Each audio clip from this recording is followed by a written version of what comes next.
میرے عزیزو، غوث پاک رضی اللہ تعالیٰ عنہ کی پوری زندگی اگر میں آپ کو بتاؤں وہ عشق رسول کے سانچے میں ڈھلی ہوئی تھی.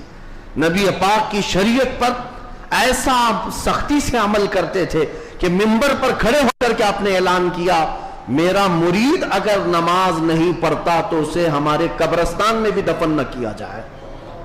غوث پاک رضی اللہ تعالیٰ عنہ شریعت کے معاملے میں اس قدر سخت تھے. پھر میں پوچھنا چاہتا ہوں ان سے بڑا دنیا میں اور کون پیر آیا ہے؟ اگر کوئی اپنے مریدوں کو نماز معاف کرا دیتا ہو، روزے معاف کرا دیتا ہو تو یاد رکھ لینا وہ شیطان کا پھندا ہے جو تمہیں نبی کریم صلی اللہ علیہ وسلم کی شریعت سے دور لے کر جاتا ہے. سب سے پہلی چیز ہے میرے مصطفیٰ کی شریعت.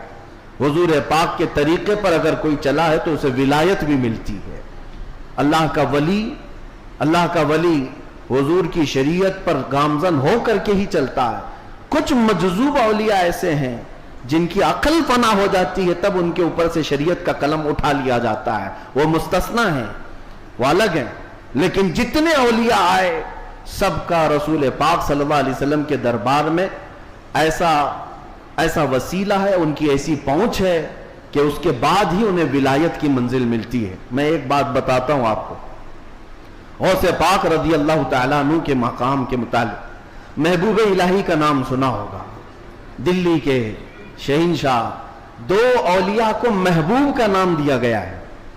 محبوب، ایک غوث پاک کو محبوب سبحانی اور حضرت نظام الدین اولیاء کو محبوب الہی. محبوب اسے کہتے ہیں جس سے اللہ محبت کرتا ہو. سارے اللہ سے محبت کرتے ہیں اور کچھ وہ ہیں جن سے اللہ محبت کرتا ہے وہ محبوب ہیں. محبوب الہی کا درجہ بڑا ہے. ان کے بڑے گہرے مرید ایسے فنافی شیخ امیر خسرو کا جب بھی نام آتا ہے تو ایک پیر اور مرید کے درمیان کا گہرا تعلق بتایا جا سکتا ہے. لوگوں کو پڑھنا چاہیے کس کو مرشد سمجھا جائے طریقت کے راستے میں اور کون پیر ہوتا ہے. امیر خسرو کو پڑھیں تو سمجھ میں آ جائے گی بات. امیر خسرو ایک بار پانی پت گئے ہوئے تھے. پانی پت میں اس وقت بو علی شاہ قلندر رحمت اللہ تعالی علیہ موجود تھے. یہ محبوب الہی کے ہم زمانہ ہیں، اسی زمانے کے. ان کی کرامات کا حال بھی بہت بڑا تھا. امیر خسرو ان کی محفل میں بیٹھے. جمعرات کو ایک بار ان کے ہاں محفل ہوتی تھی بو علی شاہ قلندر کے ہاں. اور محفل میں ہوتا کیا تھا، جب ذکر کی محفل ہوتی اس کے بعد جتنے حاضرین ہوتے بو علی شاہ قلندر سب سے کہتے اپنی اپنی آنکھیں بند کر لو. لوگ اپنی اپنی آنکھیں بند کرتے، وہ سیدھے رسول اللہ کا دیدار کراتے تھے. نبی پاک صلی اللہ علیہ وسلم سامنے بیٹھے ہوئے ہوتے اور بو علی شاہ قلندر ان کے سامنے ہوا کرتے حضور کے. یہ ہر جمعرات کو بو علی شاہ قلندر کی محفل میں ہوتا تھا. امیر خسرو مرید تھے محبوب الہی کے اور گئے تھے بو علی شاہ قلندر کی محفل میں. اور جب دیدار کرائے تو امیر خسرو بھی خوش ہوئے کہ رسول پاک صلی اللہ علیہ وسلم کا دیدار ہوا مجلس میں. لیکن بات اتنی ہوئی، آنکھیں کھولنے کے بعد بو علی شاہ قلندر امیر خسرو کو یوں کہتے ہیں، خسرو میں تو رسول اللہ کی مجلس میں تجھے لے گیا، تیرا پیر تو وہاں کہیں نظر نہیں آیا، تیرا پیر وہاں پر نظر تو نہیں آیا. امیر خسرو کو یہ بات لگ گئی. میں میرا مرشد میرے پیر کا مقام بلند سمجھتا ہوں، لیکن حقیقی بات ہے کہ حضور کے دربار میں جب میں تصور میں حاضری دیا، محبوب بو علی شاہ قلندر بھی تھے اور بھی اولیاء تھے، لیکن میرے پیر تو نظر نہیں آئے. وہ غمگین حالت میں اپنے پیر کے پاس آئے، اپنے مرشد کے پاس. محبوب الہی سے کہتے ہیں آج میں محفل میں گیا اور انہوں نے فارسی ایک کلام لکھایا ہے، شب جائے کہ من بودم، بہت مشہور کلام ہے امیر خسرو کا. اس واقعے کے بعد انہوں نے لکھا تھا. پہلے پورا واقعہ کیا ہوا وہ میں بتاتا ہوں. محبوب الہی کے پاس روتے ہوئے کھڑے تھے. بو علی شاہ قلندر نے رسول اللہ کا دیدار کرایا، لیکن ساتھ میں انہوں نے مجھے تانا مارا کہ تمہارا پیر تو محفل میں نظر نہیں آیا. محبوب الہی نے کہا کہ پھر سے جاؤ محفل میں. پھر سے جاؤ محفل میں ابو علی شاہ قلندر کے دیدار ہو رہا ہے اور اچھی بات ہے. کہا آپ نہیں ہیں اس محفل میں کیسے جاؤں؟ محبوب الہی نے تھپک کر کہا خسرو ابو علی شاہ قلندر سے مت پوچھنا، جب وہ دیدار کرائیں رسول اللہ کا تو خود رسول اللہ سے پوچھنا میرا پیر کہاں. اولیاء بہت سارے بیٹھے ہیں، محبوب الہی کہاں ہے؟ تو میر خسرو گئے. اب کی بار جو محفل سجی اور جب آنکھ بند کرنے کا حکم ہوا، امیر خسرو نے آنکھ بند کی، دیدار ہوا میرے مصطفیٰ کا. اولیاء کرام کی مجلس تھی. خسرو کہتے ہیں میں آگے بڑھا، نبی کونین صلی اللہ تعالیٰ علیہ وسلم کے دربار میں دست بستہ عرض کیا یا رسول اللہ اولیاء کی محفل ہے، یہاں پر میرے مرشد نظام الدین اولیاء نظر نہیں آتے. نبی پاک نے فرمایا ایک منزل اوپر چڑھ جا، ایک منزل اوپر چڑھ جا.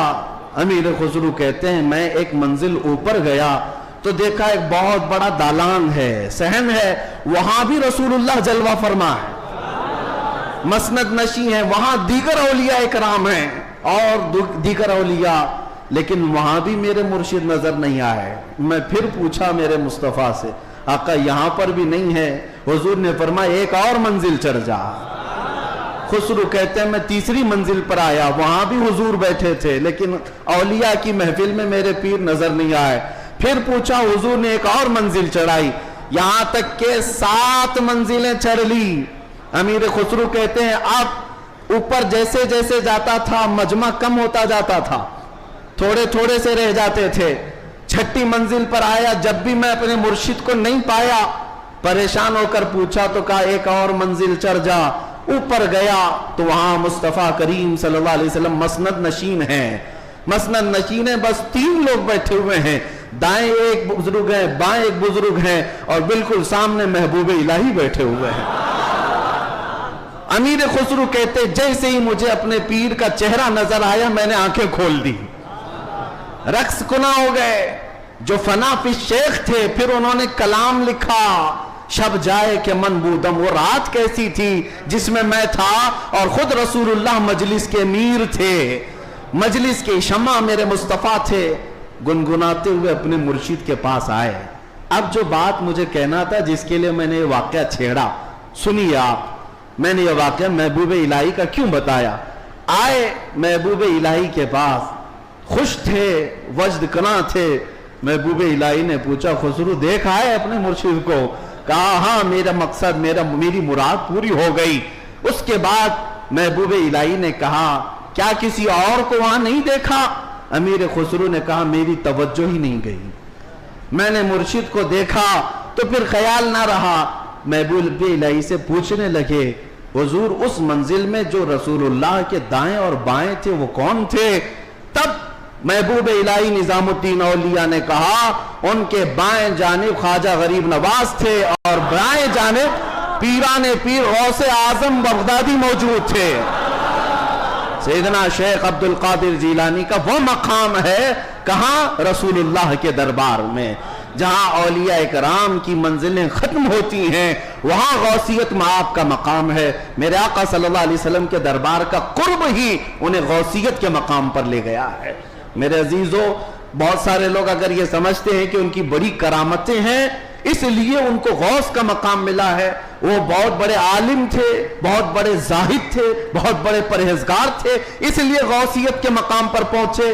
میں کہتا ہوں یہ ساری جگہ یہ سارے مقامات اپنی جگہ پر غوث پاک غوثیت کے مقام پر پہنچے تو عشق رسول کی بنیاد پر پہنچے، میرے مصطفیٰ کریم صلی اللہ علیہ وسلم سے بے پناہ محبت کی بنیاد پر پہنچے. اس لیے میں نے زندگی میں دیکھا ہے جب کبھی کوئی رسول اللہ کی طرف انگلی بھی اٹھاتا یا اعتراض کرتا اپنی کرامتوں سے اس کا منہ توڑ جواب دے دیتے تھے. اپنی کرامتوں سے غوث پاک رضی اللہ تعالیٰ عنہ ان کا جواب دیتے.